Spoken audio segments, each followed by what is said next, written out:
Reposez. Armes.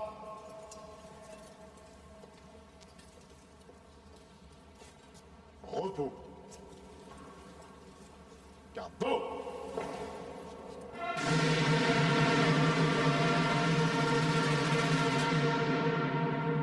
Ouvrez le banc.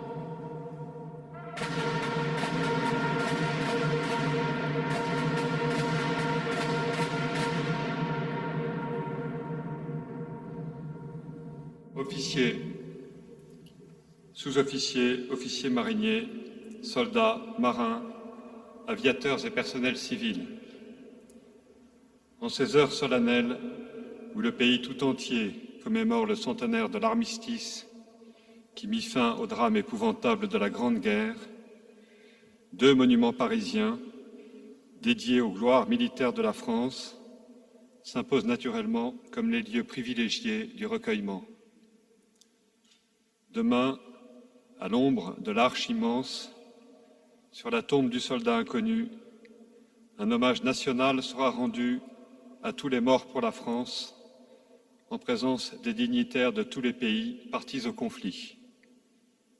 La flamme ravivée dans un geste immuable symbolise le feu sacré transmis par les poilus, ces hommes ordinaires qui se sont hissés par des dévouements extrêmes au rang des défenseurs de la liberté. Ce soir, dans le silence enveloppant de la nécropole des Invalides, nous ressentons confusément que si nous sommes infiniment redevables à cette multitude de soldats exemplaires, nous le sommes aussi envers leurs illustres capitaines. Plongés dans la fureur des événements, les chefs militaires ont été, en ces instants terribles, les dépositaires de la destinée du pays.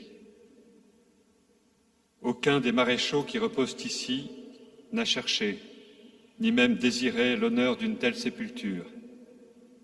Il eût été préférable à leurs yeux de demeurer au milieu de ces hommes qu'ils avaient eu l'honneur de commander et desquels ils avaient exigé de si grands sacrifices. Non, si ces hommes sont ici, c'est par la seule volonté de la République. La France a voulu que leur exemple inspire chacun de ceux qui auraient un jour à assumer une parcelle de responsabilité. Dans des circonstances dramatiques, ces chefs ne se sont pas dérobés. Ils ont accepté que le poids déjà lourd qui pesait sur leurs épaules soit encore augmenté.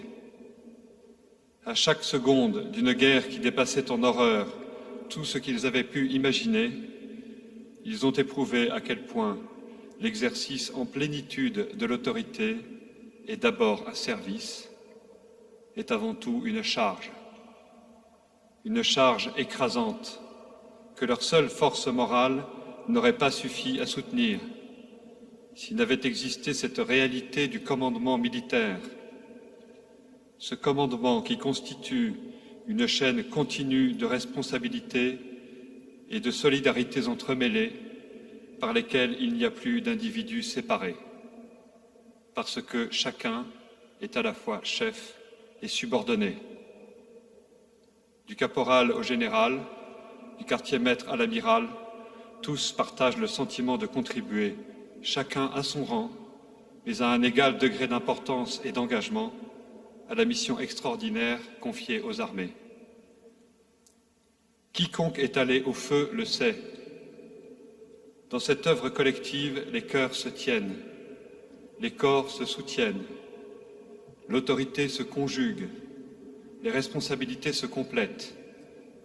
Trempée à l'épreuve du combat, cette cohésion qui fait la force d'une armée devient fraternité.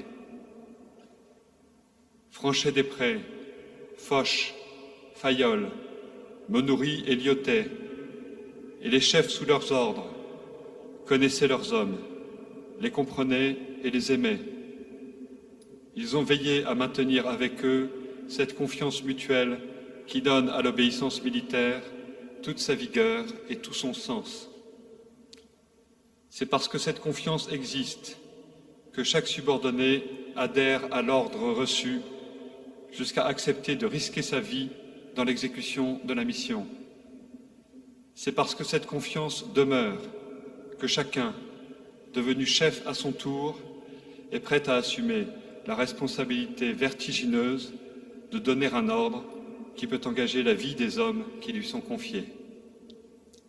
Et lorsque par malheur, sous l'effet de forces déchaînées, il arrive malgré tout à l'espoir de vaciller et à la confiance d'être trompé, des drames humains individuels et collectifs se nouent, qui restent comme autant de plaies qui ne cicatrisent jamais. Le chef militaire le sait. C'est pourquoi il met toute son énergie et tout son honneur à préserver ce lien qui unit chaque homme à tous les autres. Il n'est pas celui qui écrase, il est celui qui élève. Il n'est pas l'adversaire de l'initiative, il en est le promoteur. Il ne méprise pas la fragilité, il en est le protecteur. C'est ainsi que lorsque sonna enfin l'heure de célébrer la victoire avec l'ensemble des pays alliés, ce ne furent pas les chefs qui ouvrirent le défilé solennel, mais le cortège des gueules cassées qu'ils avaient choisi de faire passer au-devant d'eux. Aujourd'hui, nous nous recueillons dans le souvenir de ces grands capitaines, mais aussi de tous ceux qui, sous leurs ordres, ont commandé. Ils ne furent de vrais chefs que parce qu'ils savaient qu'on ne fait de grandes choses qu'en étant au milieu des hommes, pas au-dessus d'eux.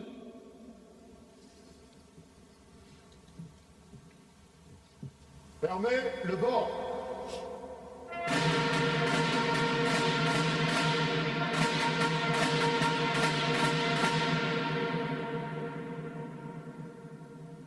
Repos.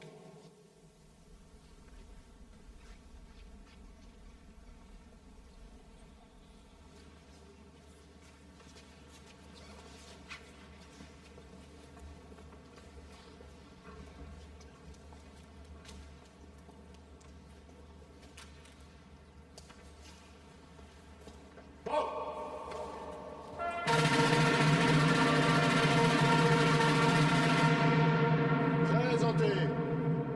Armes.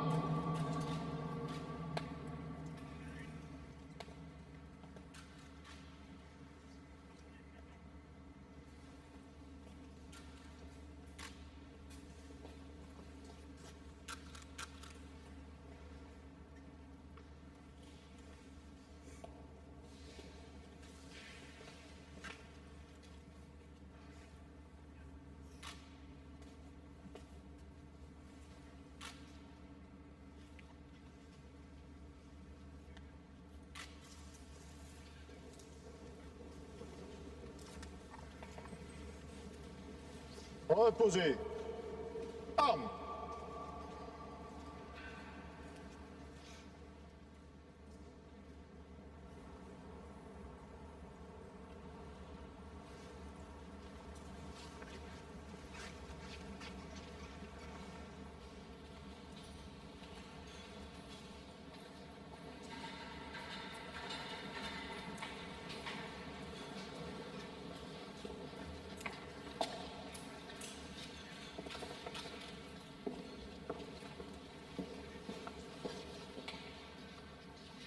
Présentez. Armes.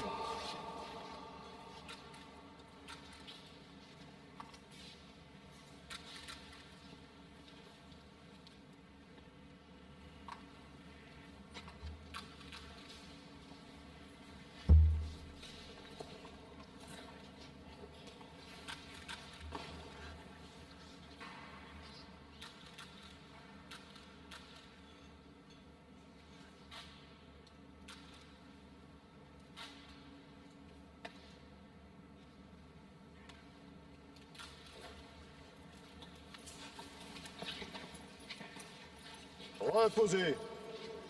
Armes. Repos.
Bon.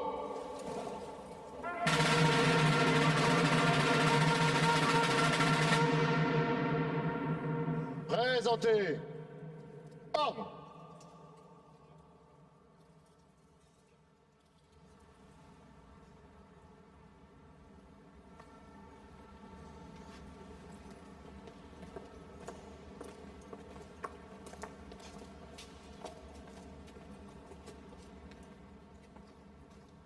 Au mort.